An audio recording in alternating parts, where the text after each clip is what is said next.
Hello, Marky Dragon, also known as Marcus Eikenberry in real life, and welcome to another episode of Neos Land Kickstarter edition type of thingamajig. These shows are kind of a menagerie of all kinds of things, and today we are taking on the topic of different land types, partially because we saw a need for this, and so this is part of adjusting on the fly to build what's needed and wanted by the players. And so we've come up with two different land types, one that's purchased for currency, for real-world currency, dollars or pounds or, rubles, whatever your local cash currency is. Another one that's purchased in-game. And the one that's purchased for cash out of your pocket is safe, meaning it can't be taken from you. But the one that's purchased for gold has some risk, or for some in-game currency has some risk that a coordinated effort or however could be done to take that land from you, and so becoming kind of a war zone. Jacques, welcome to the show. Hi, Marcus. Hey, so welcome to your first roundtable.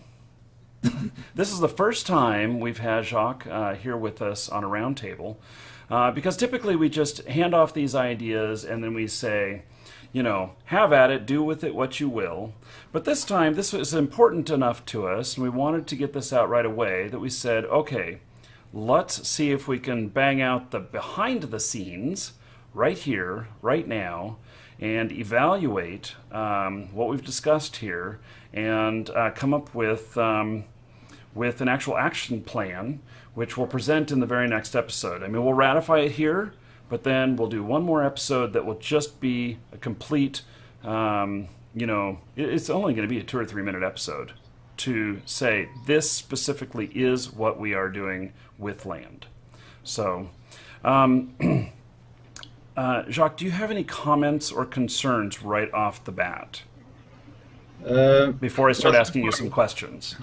Oh, what I've been seeing in the previous one, right? It started off with a little bit of confusion, I think, of what we were asking for, like the actual land. We were just talking about the actual property, like the land, not the buildings or anything that goes the way it is or anything like that. But I see at the end we got to a nice conclusion, which I like. So I can't see any concerns with the fact that how we're doing it. But I do like the one thing that Saint said about maybe buying protection instead of buying the actual land as such. So what we can do is we can do something like that, maybe, where we add a protection to a certain piece of land. That will change the concept of what type of land you're buying and where you're buying it. And also, what we could do is we could assign certain attributes to a specific piece of grid of land that you own. So just like we've been doing with the Kickstarter land that you buy, you'll actually have some attributes assigned to it, which allows you like lesser taxes and stuff like that. So we could do something like that. So other than that, I don't see any problems that we can do with it. Okay. So that's a solution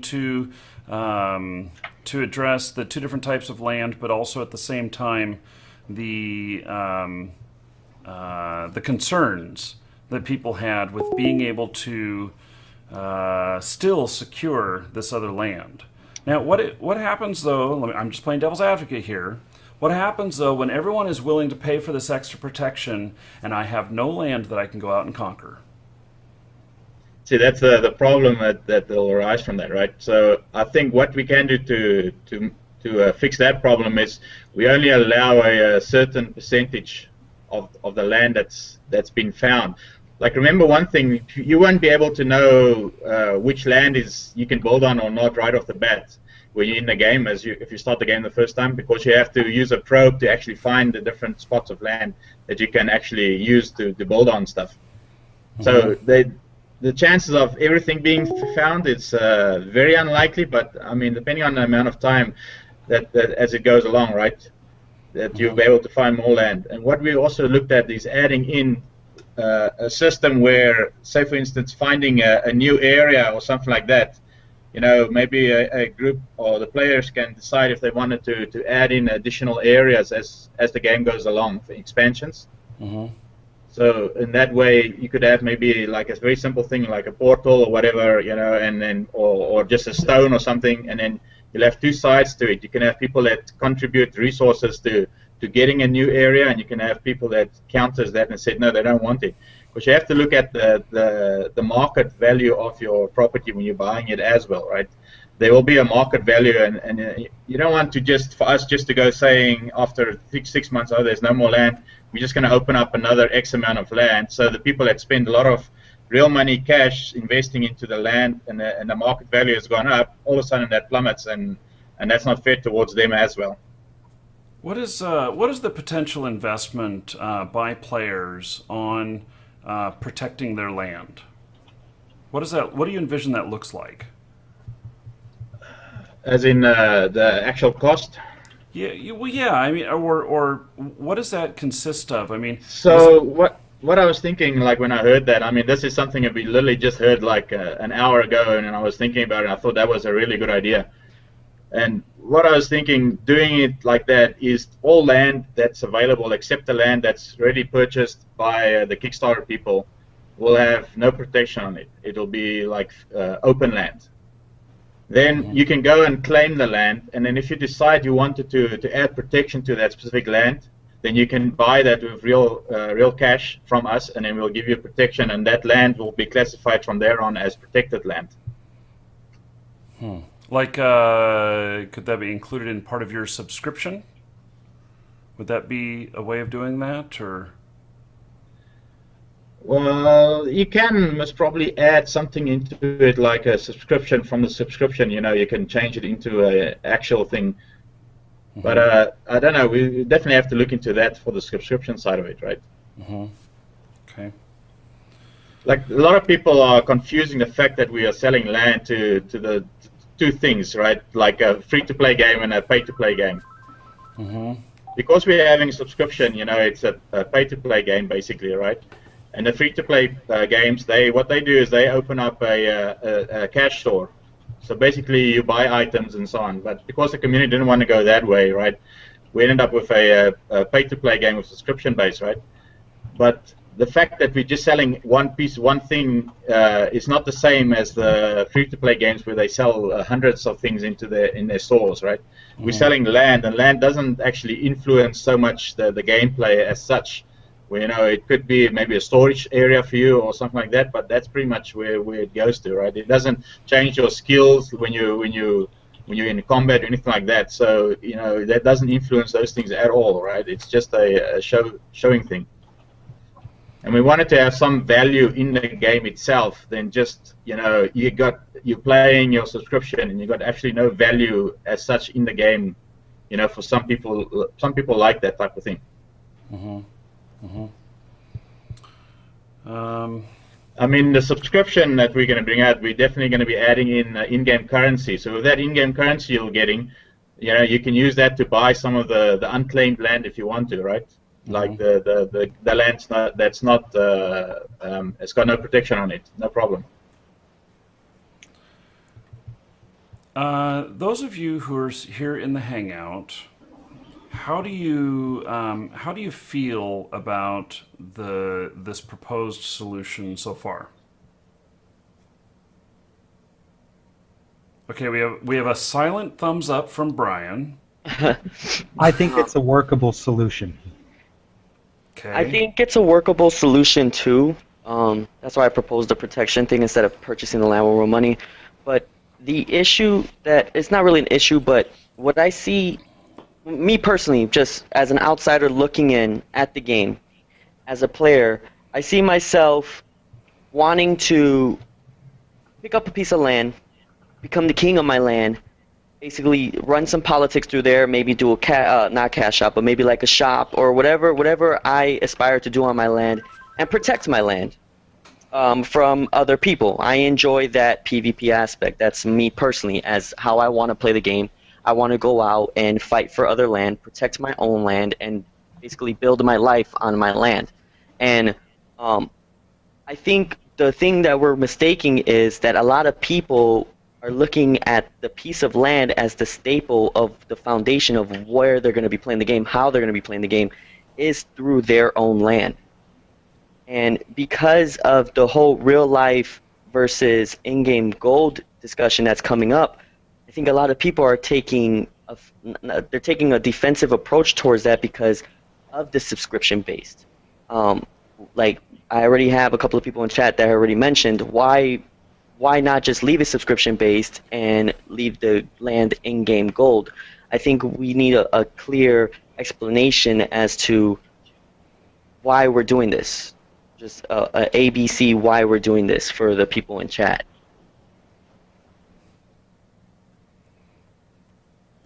I think that's a good hard question. I think maybe if you're paying real life cash for basically protection of the land, maybe instead of making it attached to the land, make it attached to a set of NPC guards that are constantly there that get replenished. So, for instance, we brought up the possibility of NPCs being hireable in the game, and there being a limited number of those. Maybe that's the way new NPC guards are brought into the game. They get hired by individual players, and then the total amount goes up in the game. So if you dismiss those guards, they can be hired by somebody else for in-game cash. Or if I kill those guards, the number goes down?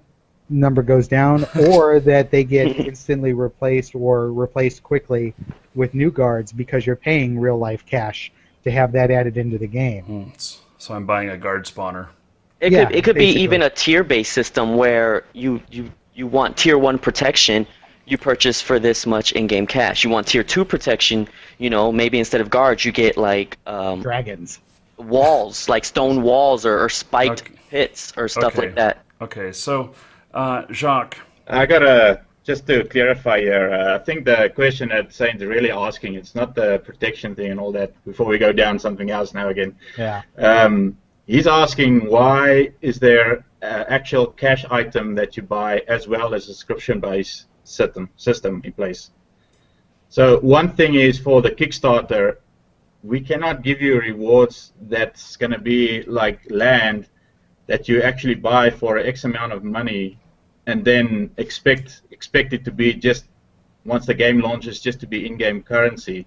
We wanted to give that land some actual value for it. So that if you do that pledge, you get an actual value from your pledge, for the game. The other thing is also, if we just run with a subscription base, there's a few things that we have to look at, right? I believe, people say yes, it's depending on how the gameplay it retrenches people, into the game and so on, but there's a number of things you have to look at when it comes to an MMO game is to keep that people playing constantly in the game, and giving them something more to keep them there than just the normal everyday play, like feeling they own something of the game itself, and that's what we're trying to do with the housing. We wanted to have the hardcore players that's been there for a long time, and we wanted to give them that feeling that at least they actually own part of the game, and not just being a subscription. And then if after a while you've been there so long, but you don't own anything really in it as such. So let me ask a question here, Jacques. Do you envision that people will buy after the Kickstarter once it's out of beta? And will there still be sales of land for cash once the game is released? I definitely do think so, yeah. Okay. There's many games out there like Entropia Universe. They just do a basic, everything in it is it's a money. Mm-hmm. It's a money thing, right? Everything is worth money in it. We don't want to go that way, but the properties, people have properties there that they keep up and stuff like that, and it generates it gives them a sense of ownership into the game itself as such. Mm-hmm, mm-hmm. And one of the concerns about that I'm hearing here is that it's another you buy the game. You pay a subscription, and then if you want to own land that's protected, you got to pay more money, and maybe maybe people are feeling like it's a money grab or whatever. by the company. And so traditionally, we buy the game. And will there be a cost on this game, Jacques? For the release, I don't think so. We're looking at it, but so far, no, because we're going to have if there's a cost, it will include a subscription, obviously. You know, Okay. it won't be So maybe, such a cost. maybe they'll just buy their first couple of months or whatever to, Yeah, to that's jump pretty in. much what the cost will Okay. be, yeah. Okay, and so you have a cost to get into the game, and it's just one cost to get into the game, and you're in. And then there's a monthly subscription beyond that. But with that, the people who are disturbed by the fact that maybe I could pay cash or you would have to pay cash or whatever to earn this cash protected land, I want to point out that when we have the subscription codes, that you will be able to earn those in game. And so if you make your big farm, you sell off your crops, you take your money and you go to another player who doesn't have as much time to play, and you transfer that for your in-game currency for their game time code. And then if, Jacques, we can take those game time codes and those can be applied as currency, real world currency, to buy the land, to buy the cash protected land, then we've solved the issue. We give them an avenue for both sides to buy the cash land. Yeah, you can definitely do that. And when people look at the cash protected land, just remember we just brought in that there's going to be land that's got no protection on it and it's only done with in-game currency. So you're paying your subscription. You don't need to buy the in-game protected land if you don't want to. You can still buy the unprotected land, and you can just protect it with in-game items and so on, and get the same idea basically. So can I? Go ahead. Go ahead. No, you go ahead. I just had a quick question. Regarding the protection to the land, will there be an alternative, or are you thinking about doing an alternative so that, say, like, I cannot afford, say, like, I'm really broke, I can't afford, the only thing I could afford is the subscription, I can't do anything towards real money in the game. Will there be an alternative for me, say, like, I've put so much time into my land, I've defended my land for months on end, will there be any way in the game through time that I can be, I can receive some protection towards my land just for the amount of time I put into the game? Marcus actually just said that. It works. Yeah. With your subscription, if I go and I buy 5 subscription codes this month with real cash, I've got not enough time, but I need in-game currency to pay certain things. I can go to you as a player that's got all the time, that's built up a lot of in-game currency by doing things, right? Right? And I can sell that subscription code that's the actual cash value to you, right? And then you can take that and you can add that into buying a piece of land that is actually protected. See, but the only thing with that is you're basing all of the exchange through the subscription codes. But what if the market's oversaturated as a player? Like, I need protection now. I've put enough time in. Is there anything, or let's say a skill tree or something that you work towards just to get, it doesn't even have to be the same tier amount of protection, but just something as a player that cannot afford to exchange for subscription codes and everything, just another avenue to sell to try to get that goal of protection? Because if we have so many people purchasing subscription codes, then, is there another alternative towards that, not just the subscription codes? For a lower protection, obviously, like I just said, in-game items, like you can add in more guards around your place, you can add in magic spikes and stuff like that. There is other ways to protect your land than just the normal protection code. Okay. And that all goes around with in-game currency. That's got nothing to do with real money. So you can literally be a person that's never bought real land, but you can buy the land with in-game currency. That's the free land, or not free land, like the land that's not real cash money or has got a protection on it, and you can protect it with other methods that gets the same results basically. There's also the player, there's a casual player plays 2 or 3 hours a week, doesn't want to pay anything above the subscription. he won't make enough money to be able to protect his land. So if he builds a house where he just goes to once a week, he each may week have he'll probably difficulty. come back and be nothing left. Yeah, but I agree on, with on the same token, he needs to, it's time or money, one of the two. Yep. And that's the way it is in real life too. Otherwise, you end up living under a bridge because your house gets taken away from you by the bank. And so what do? You set up working with a friend or something, or you rent a room that just gives you a small amount of space, but it's your space to store your stuff. Or you live out of a bank box, and you go set up your lean tube in the forest, go sleep. If the lean tube is broken down whenever you come back, so what? You just build another one before you go to sleep again. This was discussed earlier. I'm not sure. I just wanted to clear it from my own head, just so I know exactly. You guys did discuss basically if I wanted to sell my own land for real cash, I was able to. Was this a actual alternative as well, or did we shy away from that? So when you say your own land, do you mean land that's got a cash protection on it? Yes, say I purchased Yeah. from Neojack day 1, and then day 2 somebody's like, hey, I like that spot next to the beach. I'll pay you X amount of money in real life for it. Is that because an alternative? you paid real money for it, so you put the real money protection on it. Now, only thing is with any land, whatever attributes you put on it, that will stay with the land because it's going to be extremely hard for us to carry that over, and we want to prevent scamming as well. So if you see somebody advertised a piece of land they want to sell in the game, whatever attribute is on it is always going to be on it. I think that I think he's talking outside of the game itself, selling like on eBay and stuff like that. Is that correct? I meant more is there going to be an in-game feature to sell that, just like Diablo has an in-game auction house for real money. Yep. Same thing it applies here. Anything that's got a real money transaction in the game, for sure, we will be handling it. There'll be a thing in there preventing scamming and stuff like that also.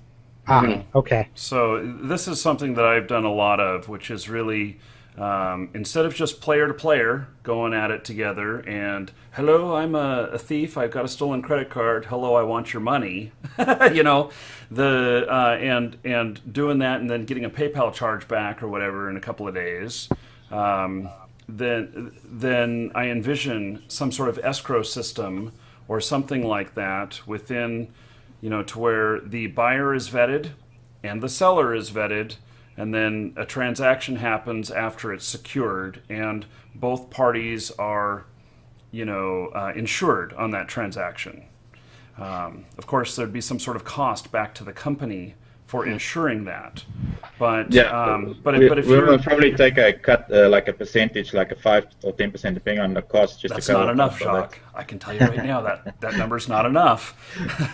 Knowing the fraud levels, it's not enough. So, another idea that would be great with a system like this is in place is, say, I am, I'm Marky Dragon. I have a large following with me. I get 120 tiles. I build 120 tiles. I build this massive castle, and I have people that also are living on my land that I'm paying rent to. Or they're paying rent to you? They're paying rent to you. I'm just a middleman handling them. No, I'm just playing. But basically what I'm saying is, if there was a system in place so that when they pay a percent, the person that owns the land can make a percentage of that go towards their taxations and everything, would really help with guilds and clans that basically want these massive structures, but that the whole guild and clan can come together and actually, put the bill together. Yeah, that's So that- definitely that's a different. That's actually a different system on its own than the land ownership. Ownership is one thing, right? But that can be settings that you can set on your parcels of land, so you can literally rent out land. You can do, pretty much whatever you want to do with it once you have it, right? That you own it. And I think Yeah. that'll be a future episode that will go Yes. over that kind of stuff. But absolutely, I want to be able to rent out some of my unused land. I want to be able to rent out some space in my shops. I want to, and I may want to rent out a hole in the wall on the other side of the game. The other side of the planet in the game, that I can have as a second home or whatnot and be secure. So, Place your portal in the back room. let me ask another hard question here. Why or how could the solution that we have here fail? Anybody can answer.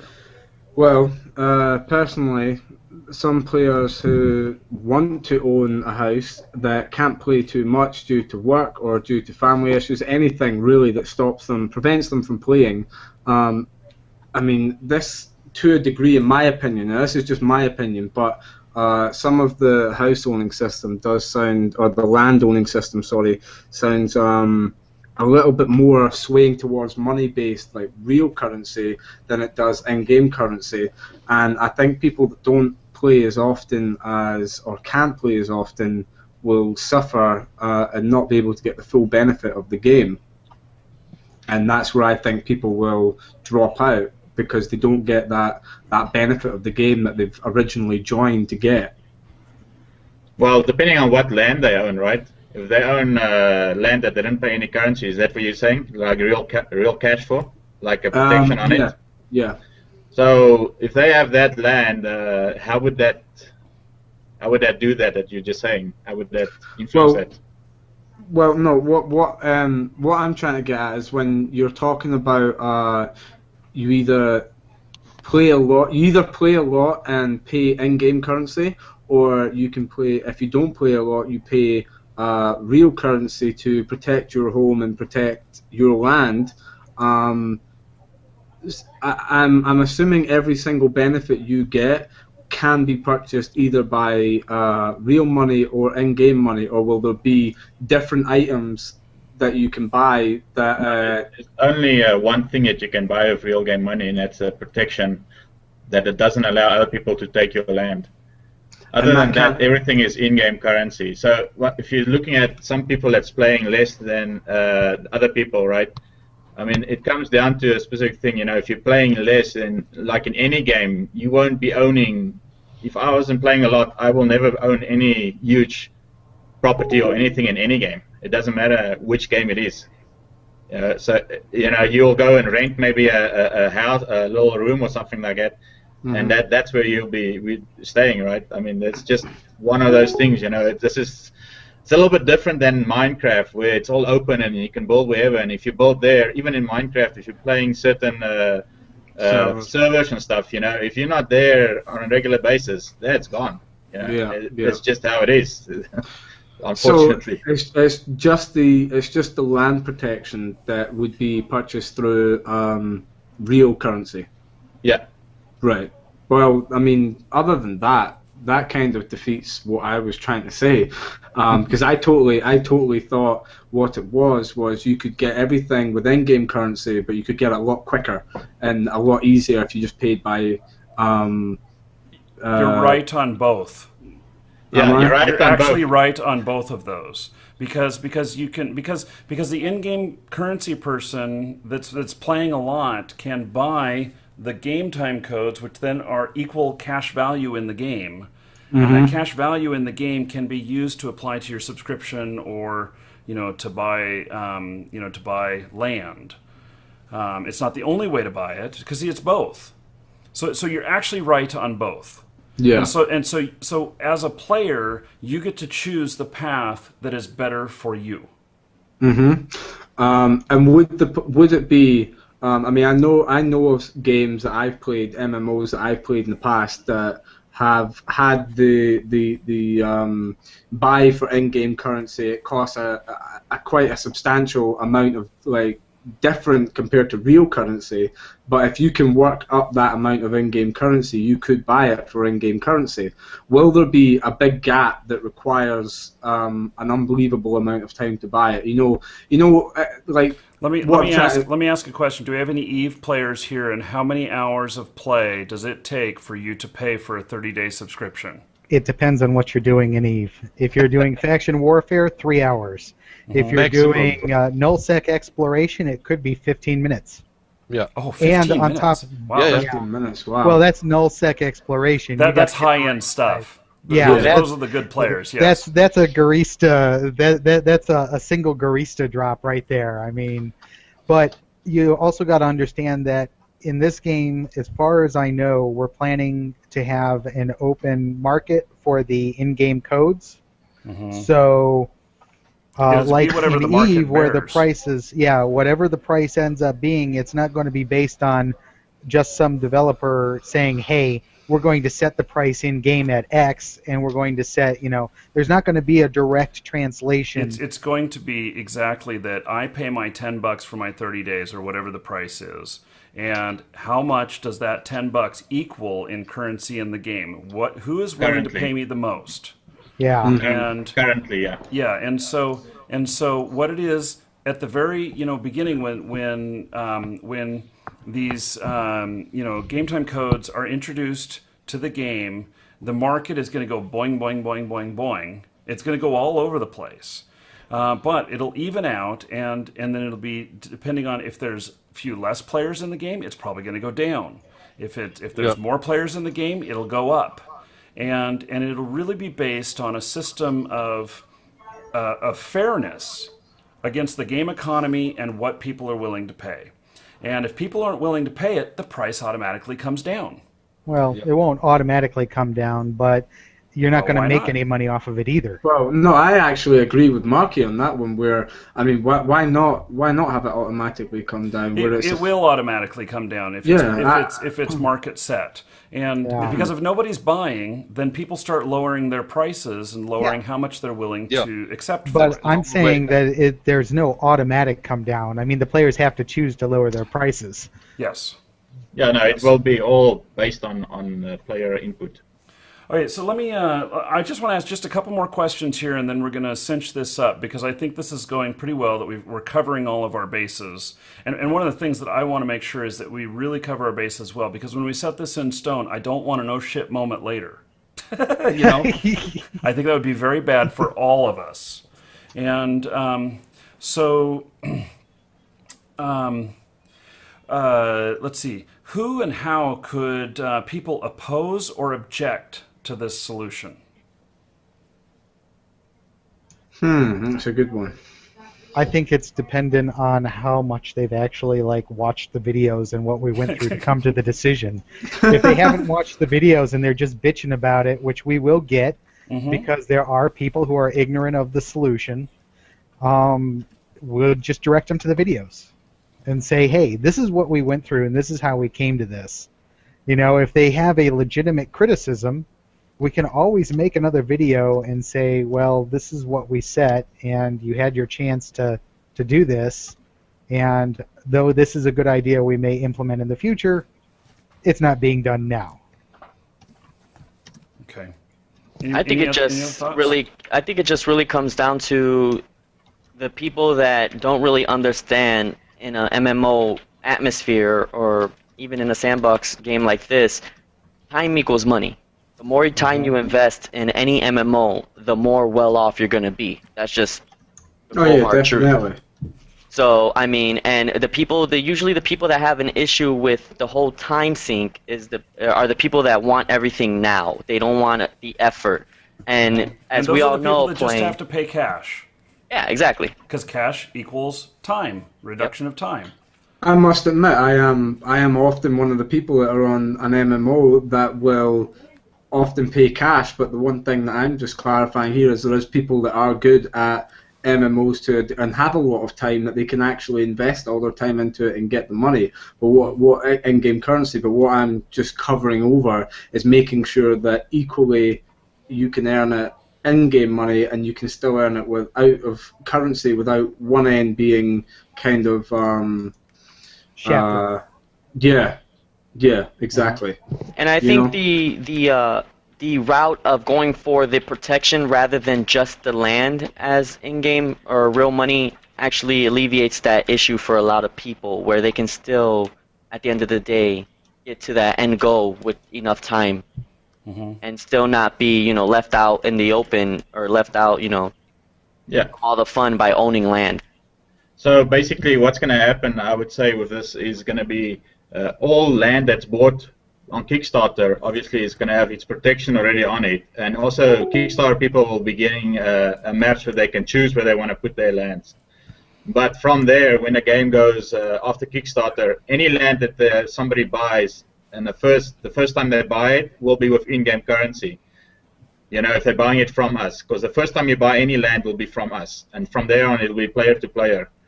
So when you're buying that land the first time from us, it'll be in-game currency, and then you can choose if you wanted to get protection put on it, and basically do a the cash sale for the protection. Okay. One last question, and then we'll wrap this portion of the episode up. What is the potential of this in the future?